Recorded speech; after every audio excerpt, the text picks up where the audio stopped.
Welcome to another lecture on brand management.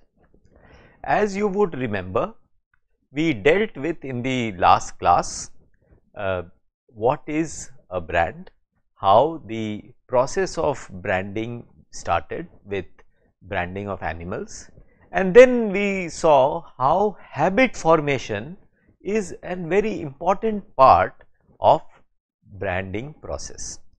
We also saw that if we get habituated with one brand, we keep buying that brand again and again, so that we experience consistency, we experience certainty, and also correspondingly the company that owns the brand also experiences predictability of revenues, which allows them to plan for future.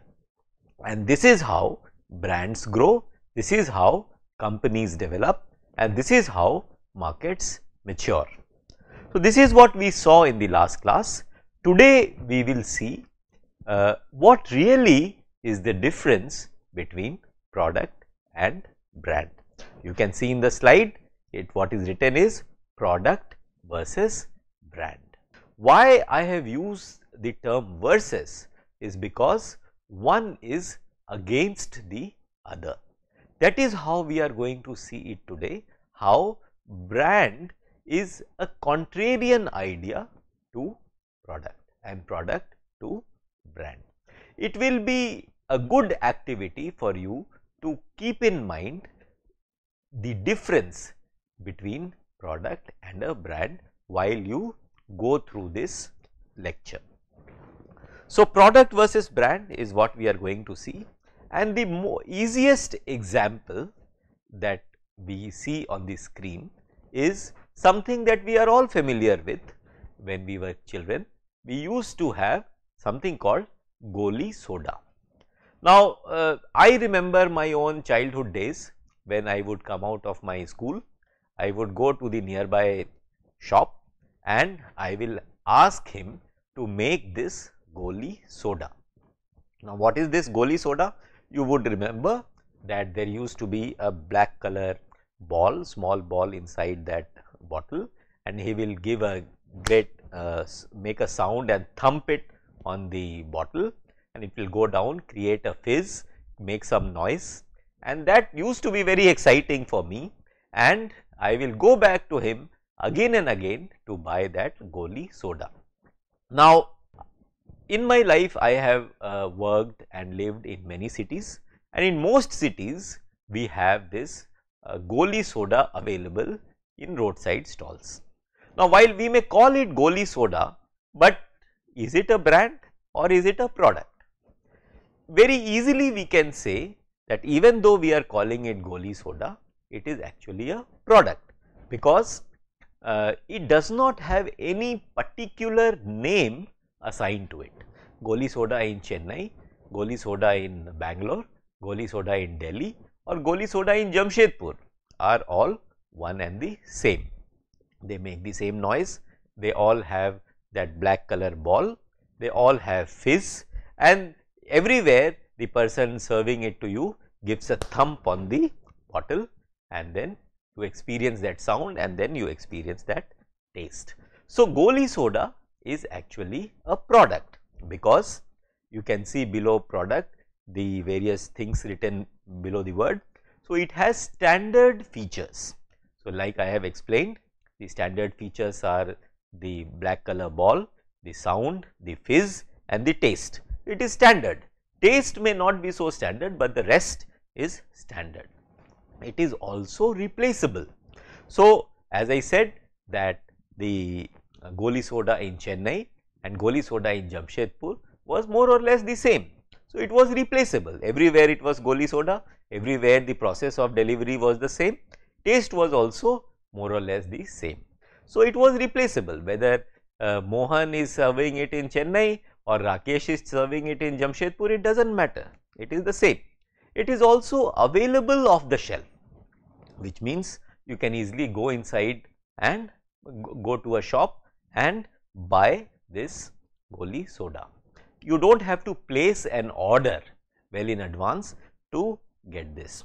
And then it is also relatively concrete. When I say concrete, what does it mean?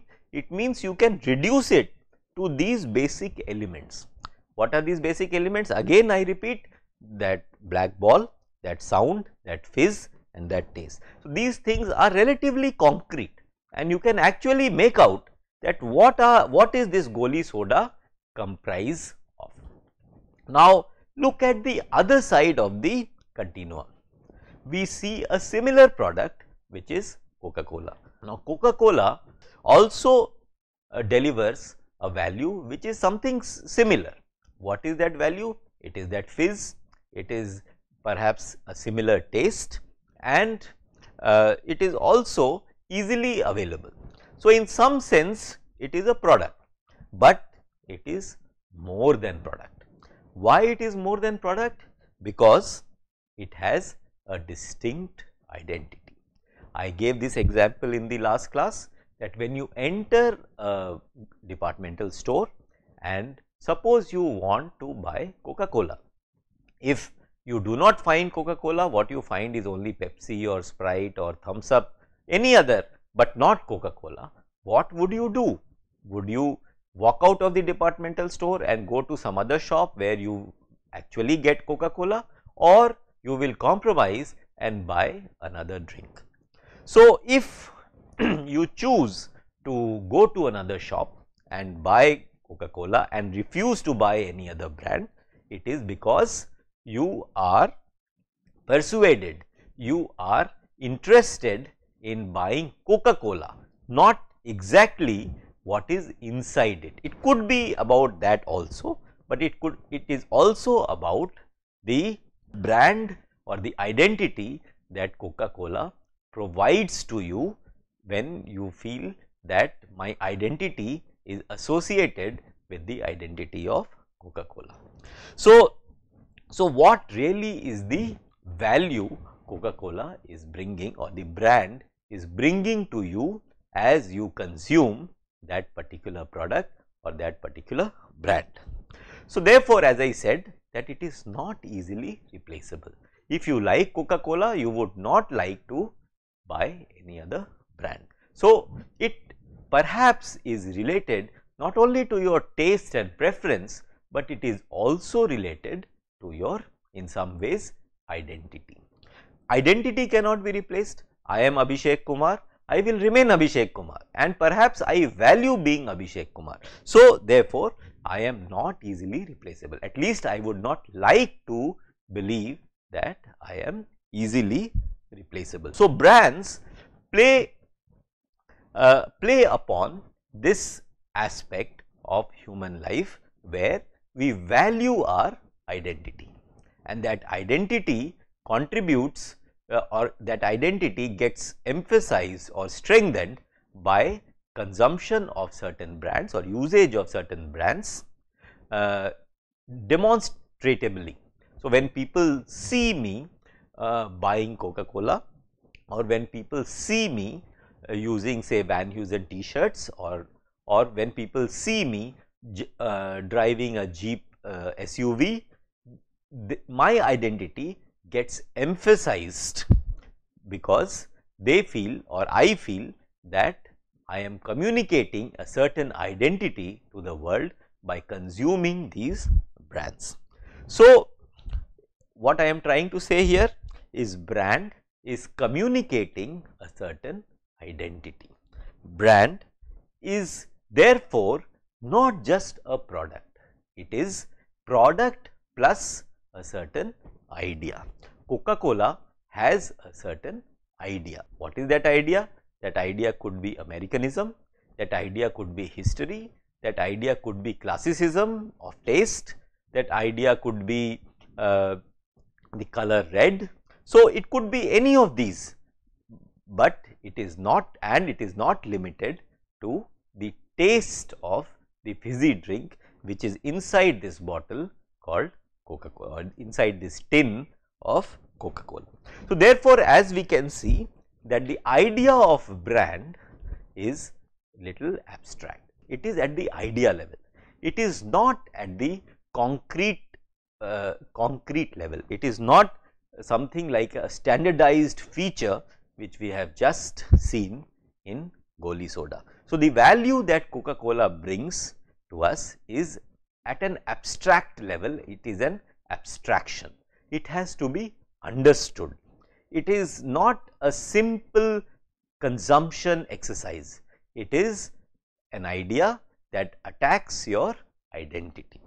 Now, here I would like all of you to revisit the definition of marketing itself.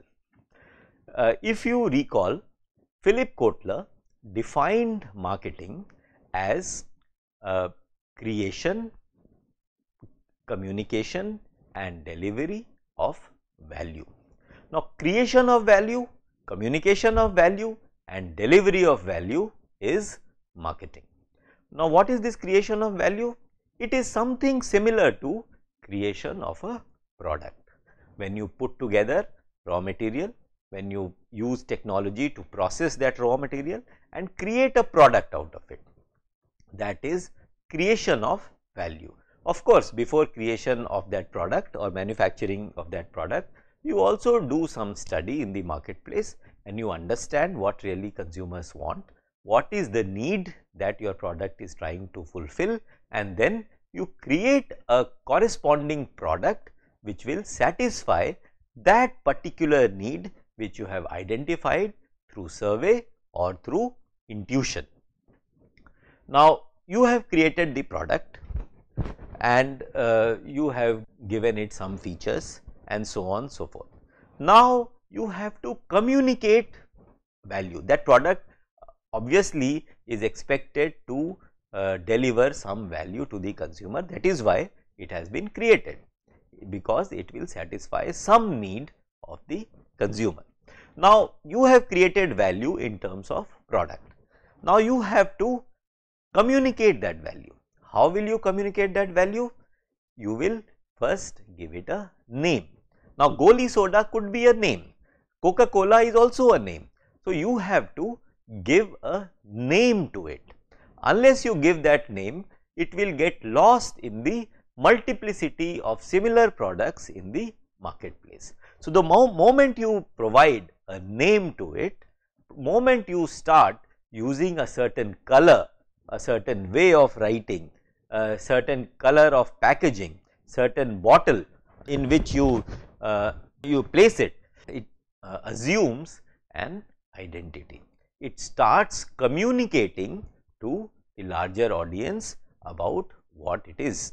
Now, in marketing parlance, communication of value happens in many ways. It happens through, of course, packaging and name and so on and so forth, but it also happens in an active manner through advertising, whether it is TV advertising, radio advertising, newspaper advertising, and today through digital marketing through various social media platforms. So, there are many ways in which we communicate value, and advertising is one of those ways. Of course, there are many other ways, like when you bundle products, when you say buy one get one free and so on and so forth. There are many other ways of communicating value, but we must remember that definition of marketing starts from creation of value, then communication of value, and then finally delivery of value. This delivery of value is of ultimate or maximum importance, because you may create and communicate, but when if you are not able to deliver, the whole promise, the promise of brand or promise of product will fall flat. So, actual delivery of value is very important.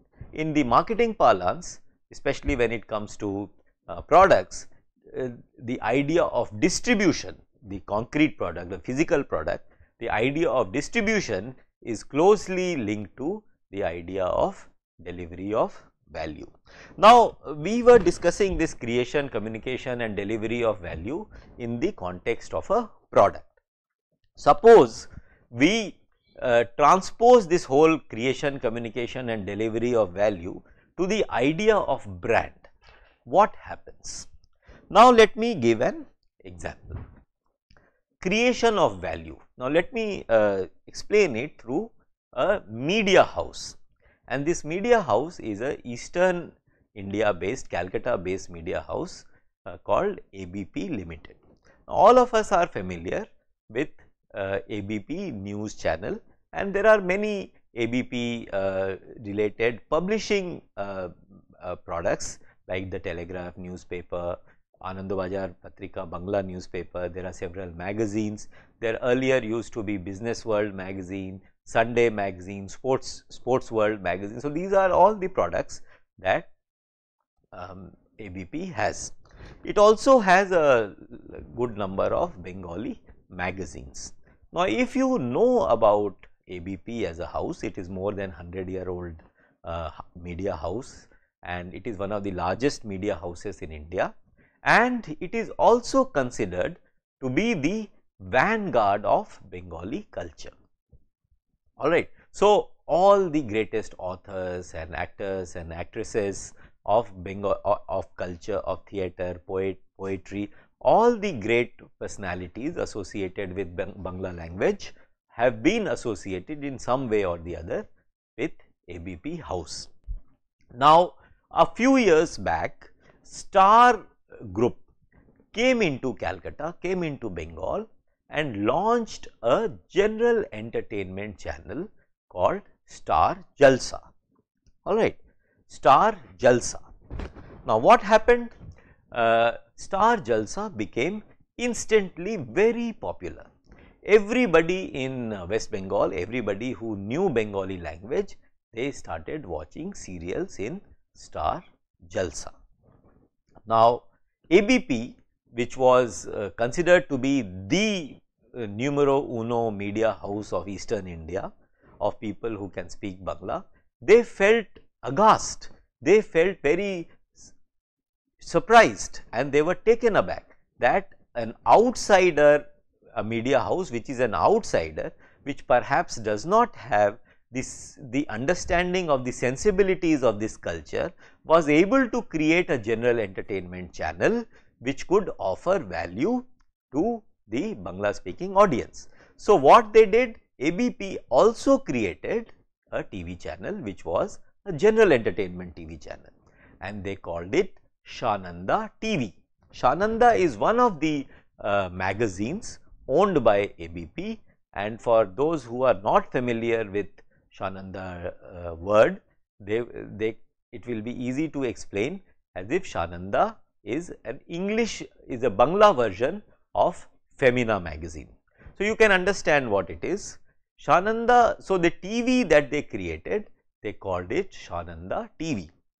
Now, that TV brand Shananda TV was launched, it was launched with great fanfare. However, very soon people realized that Shananda TV is not doing very well. The programs that they were airing is not really catching the pulse of the audience, and therefore, it was failing. Now, you can imagine that a media house which has such a long and deep history of Bangla language, such an understanding, subtle understanding of Bangla culture, yet they were not able to create a brand which will catch the pulse of the Bangla speaking audience. So, what I am trying to say is that creation of value, communication of value and delivery of value is not that easy at the level of brand. Even though Shananda TV had the backing of ABP, had the backing of managerial capabilities of a large media house, even then they were not able to deliver value which arguably they should have been the first to do.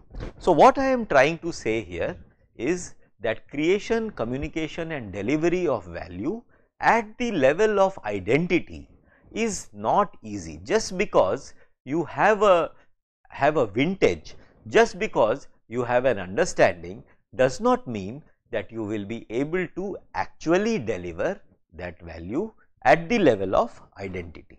Similarly, like I have said, Coca-Cola, what is the value that they are delivering, creating communicating and delivering. So, when I am seen in the marketplace holding a Coca-Cola can, what am I communicating? What value Coca-Cola brand is adding to me as a person, as a consumer?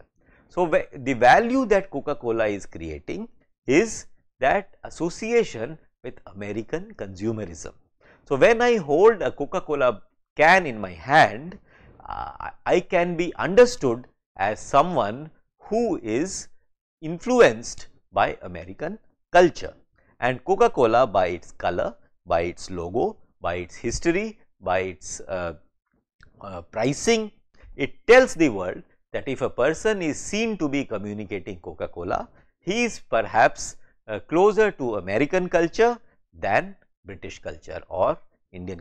If I am say holding a can of Thumbs Up, now Thumbs Up is also owned by Coca-Cola company. However, when I am holding Thumbs Up, I am not holding Coca-Cola, I am not holding Limca, I am not holding Sprite, I am holding Thumbs Up. What does it mean? It means that even though it comes from Coca-Cola brand, Coca-Cola company, I perhaps value my identity of being an Indian. So, even though I am consuming a Coca-Cola brand, brand of a Coca-Cola company, I am preferring Thumbs Up, which is actually an Indian brand. So, the value addition that a brand makes to a consumer is at the abstract level, it is not at the concrete level. This is a point that we must understand when we are trying to distinguish product and brand. Let us move further. Product and brand we have seen now as two distinct identity, two entities located at two different ends of a continuum. Now, in this slide what we can see is that they are not really very different from one another. There is a trend where products are becoming more like services and services are becoming more like products. Here you can see two examples in the slide. The first example at the top is Infosys Finacle.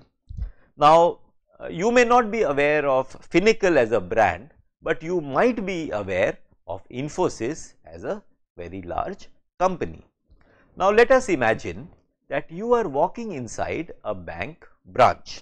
What do you do when you walk inside a branch? You will do some ordinary banking transaction. For example, you may like to withdraw some cash which you cannot do at ATM because ATM has certain limits, or you want to do NEFT RTGS, you want to do some fund transfer, or you want to change your address or phone number or your mail ID, or you may want to open a new fixed deposit, you may want to open a new bank account, and so on and so forth. Now, when you enter into a bank, the person behind the counter actually does something on the computer. What does he do? He looks at some software. Alright, in that software he will enter all your details and he will capture what you really want to do today. Alright, and that software is available across the country at all branches of any bank that is using Finacle as the software.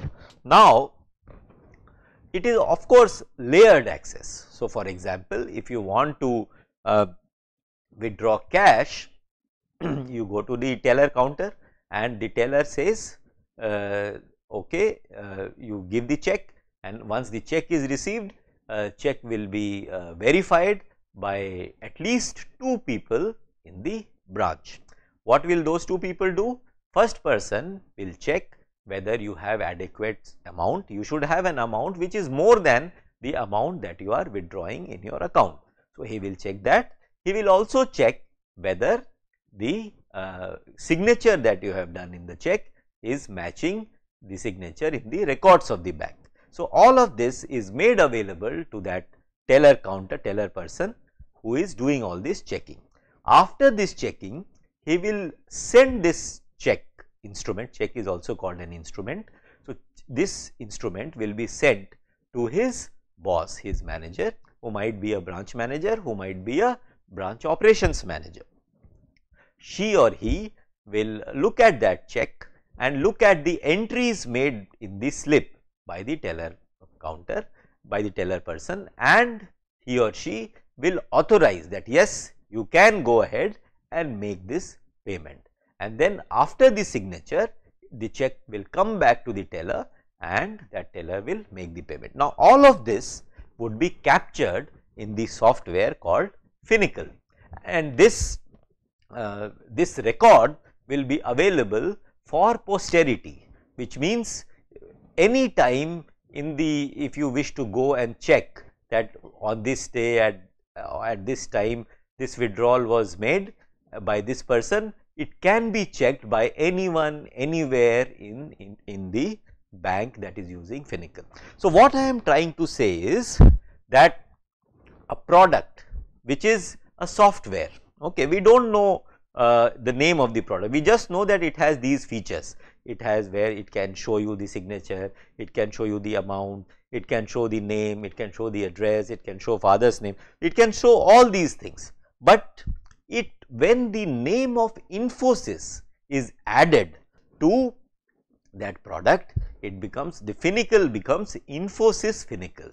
So, today if you go to banks in India, a large number of banks are actually using this brand of software called Infosys Finacle, because there are several similar software. For example, there is a software called Flex Cube, alright, that is also offered by one such company. However, Finacle is the most popular software used by banks because it is owned by Infosys. So, what Infosys has done, Infosys has lent its credibility, Infosys has lent the power of its processes behind Finacle to this product called Finacle, and has converted it into a brand, converted it into a consistency of services offered to bank employees and ultimately to customers of the bank. So, this way what is happening, a product, software which was a product is becoming like a service, and it is adding the credibility of the brand Infosys, and it delivers a promise, delivers value to Infosys first, to bank first, which is the client of Infosys, and ultimately to you and me as consumer who has a bank account in. So, this way servitization of product is happening and product is becoming more like a service. Something similar is happening in the opposite direction also. Now, here I have given the example of Taj. Now, all of us are familiar with Taj hotels. Taj Hotel is a 5-star hotel and it is known for its very good service. Now, when we enter a Taj hotel, we know we are assured of very good quality service. The rooms will be big, the service will be good, and so on so forth. But Taj not only Taj, any 5-star brand, but Taj, since we are discussing Taj hotels, Taj, what have they done? They have explained the brand, alright, or they have expressed the abstract idea called Taj Hotel into very concrete deliverable features. For example, once I was in a Taj hotel and I remember when I entered, I was given a pad, something like an iPad, and in that pad they said that everything can be controlled by that pad. So, you press a button, the curtains go up or come down, you press another button, you can dim lights, you press another button, the beds can be adjusted. So, almost all activities inside the Taj hotel room could be controlled by that pad. Similarly, what they also do, if you remember Taj brand, Taj stands for old value charm, alright. So, old world charm, and old world charm means what? The furniture, the chair, the table, the bed, the flooring, etc., will be of such quality that they will remind you of the days gone by, the past, the glorious past of various country or the old culture. So, old world charm is how they define Taj brand. So, when you enter any 5-star hotel of Taj, you will experience that old world charm. So, what I am trying to say is the nebulous, the abstract idea called Taj has been reduced to product features, alright, and those product features are, say, lighting, say, old world charm, the kind of furniture, the kind of service, the kind of restaurants. And when you enter Taj hotel, people will be dressed in a certain way, you will be greeted in a certain way. So, what I am trying to say is that brand is reduced to some standard features, so that you know what you would experience when you enter Taj hotel. So, what I am trying to say is that there is a trend in the marketplace that products are getting servitized by adding the name of the company and converting product into a brand, and brands are getting more like products, so that people know what they are actually getting into. So, every product is in some sense also a brand, and every brand in some sense is also a product. So, this we need to understand. In this continuum, some brands will be more towards the product and some brands will be more towards the brand. This is what we have to understand. Let us move forward. If you see the definition of the product. Now, this definition was given by none other than Philip Kotler. Thank you very much.